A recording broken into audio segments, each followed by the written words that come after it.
Assalamualaikum warahmatullahi wabarakatuh. Perkenalkan, nama saya Muhammad Aksan Setiawan, Stambuk O271 19013, kelas Aqua 301. Jurusan Aquakultur, Fakultas Peternakan dan Perikanan, Universitas Tadulako. Baik, pada kesempatan kali ini saya akan melakukan praktikum fisiologi biota air, yaitu pembedahan ikan cekalang atau nama latinnya ikan Echinus affinis. Baik, pertama-tama saya akan memperkenalkan alat dan bahan yang digunakan. Pertama itu bahan dasarnya yaitu ikan tongkol. Terus kemudian alat yang digunakan gunting dan keter.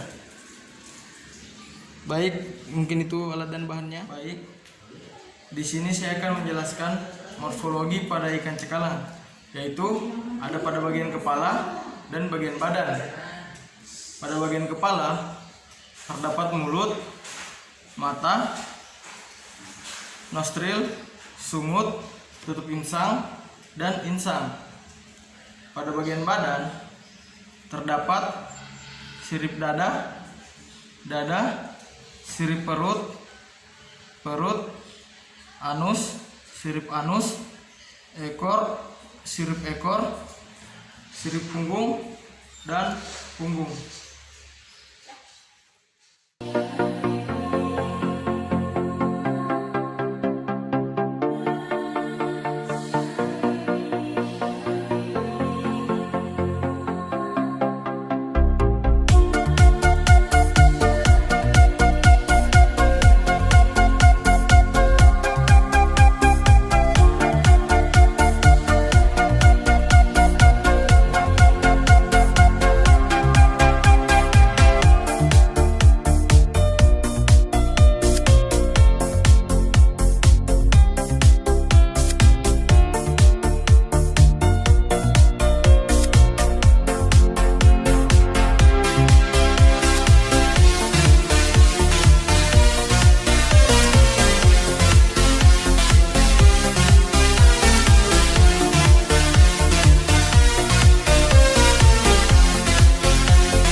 Di sini saya akan menjelaskan mekanisme peredaran darah ikan. Yang pertama itu aliran darah dimulai dari jantung. Ya, bisa dilihat jantungnya. Kemudian darah menuju insang dan terjadi pertukaran gas. Tuh, bisa dilihat pada ikannya. Selanjutnya darah akan dialirkan dan kemudian menyebar ke semua organ-organ tubuh melalui pembuluh kapiler. Kita bisa lihat sama-sama pada ikannya. Pembuluh kapiler itu terdapat pada tulang tengah pada ikan. Oke, saya lanjut dengan menjelaskan fungsi jantung memompa darah. Jantung ada 4 bagian. Yang pertama itu sinus venosus, yaitu merupakan ruang jantung pertama yang paling belakang sebagai ruang penerima pertama darah dari seluruh tubuh. Sedangkan pada bagian kedua, yaitu atrium, sebagai ruang jantung, kedua dengan dinding lebih tebal dari sinus venosus dan mempunyai katup pada bagian depannya. Untuk menjaga darah yang sudah keluar dari ruang tersebut tidak kembali, ruang ini berfungsi sebagai ruang penampung atau tandon. Yang ketiga itu bagian ventrikal, yaitu berdinding paling tebal dan kuat yang selalu berdenyut memompa darah ke seluruh tubuh.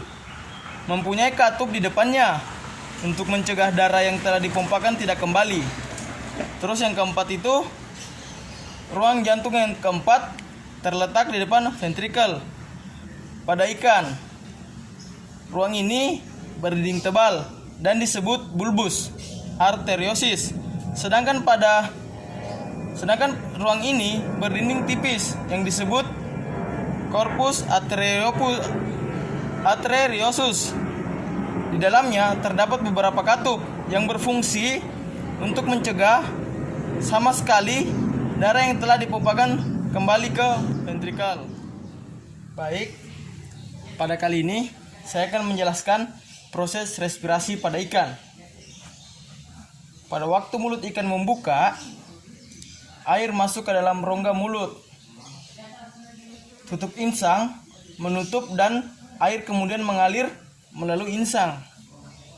Air tersebut disaring terlebih dahulu oleh rigi-rigi pada lengkungan insang, kemudian masuk ke insang. Proses pernapasan pada ikan dimulai saat air masuk ke rongga mulut. Dalam keadaan ini, tutup insang menutup. Kemudian, air yang tadi masuk ke rongga mulut akan dikeluarkan oleh tutup insang. Oksigen yang terkandung dalam air diikat oleh kapiler darah pada insang, begitu juga dengan karbon dioksida yang dikeluarkan melalui insang. Proses ini terjadi ketika air melewati insang setelah masuk ke rongga mulut. Oleh karena itu, jika kita amati ikan terlebih dahulu dekat insang yang membuka dan menutup, hal ini menandakan bahwa ikan tersebut sedang bernafas. Baik, di sini saya akan menjelaskan proses pencernaan pada ikan, yaitu saluran pencernaan ikan berturut-turut, dimulai dari mulut terus ke rongga mulut, dari rongga mulut langsung terus masuk ke faring, dari faring menuju ke esofagus.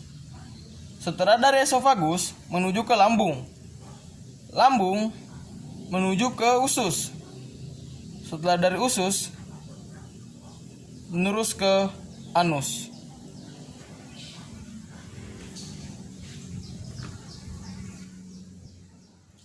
Baiklah, itulah tadi praktikum yang telah saya lakukan. Dimulai dari pengenalan morfologi ikan, pengenalan alat dan bahan, dan pengenalan organ-organ dalam pada ikan. Dimulai dari respirasi, peredaran darah, dan pencernaan. Baiklah, mungkin itu hanya dapat yang saya sampaikan. Kurang dan lebihnya mohon dimaafkan. Wabillahi taufiq wal hidayah. Wassalamualaikum warahmatullahi wabarakatuh.